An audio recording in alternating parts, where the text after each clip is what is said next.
देश में आज़ादी की लड़ाई चल रही थी। सभी देश प्रेमी हिंदुस्तान को गुलामी की दासता से मुक्त कराने के लिए पुरजोर कोशिश में लगे हुए थे। हालांकि भारतीय राष्ट्रीय आंदोलन की अगुवाई कर रहे नेताओं को इस बात का पूरी तरह से भान था कि स्वाधीनता का असली मकसद तभी पूरा होगा जब समाज हर नज़रिए से जागरूक होगा।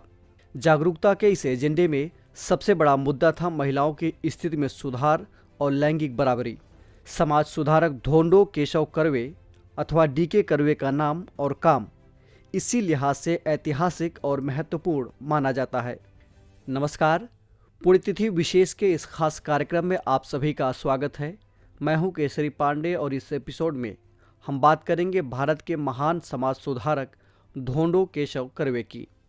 डॉक्टर कर्वे का जन्म 18 अप्रैल 1858 को महाराष्ट्र के रत्नागिरी जिले के शेरावली में हुआ था।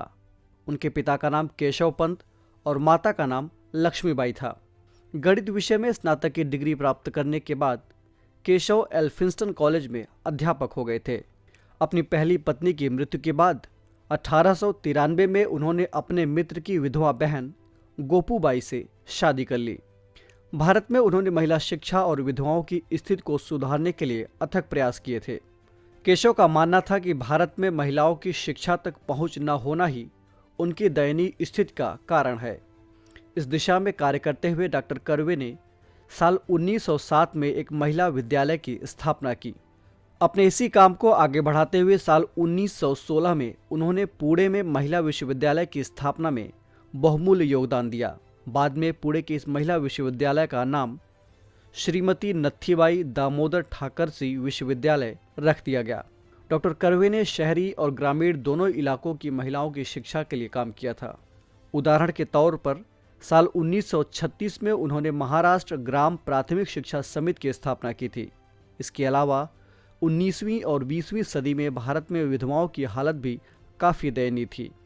डॉक्टर कर्वे ने इन महिलाओं के उत्थान के लिए भी कई कार्य किए। वे विधवा विवाह के प्रबल समर्थक थे। यही कारण था कि 1893 में उन्होंने विधवा विवाह संघ की स्थापना की थी। आगे चलकर डॉक्टर कर्वे ने 1896 में हिंदू विधवा आश्रम भी बनाया था।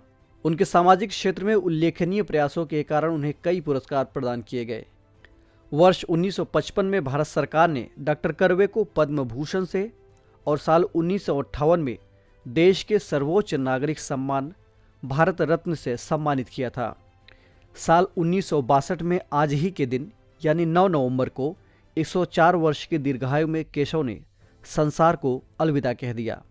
यहाँ एक दिलचस्प वाकया है कि कर्वे भारत के पहले जीवित व्यक्ति थे जिन पर भारतीय डाक विभाग ने टिकट जारी किया था। लोग उन्हें आत्मीय संबोधन के साथ अन्ना कर्वे भी कहते थे। इनके उत्तम आचरण और सामाजिक कामों के लिए इन्हें महर्षि कर्वे भी कहा जाता है। इस एपिसोड में इतना ही।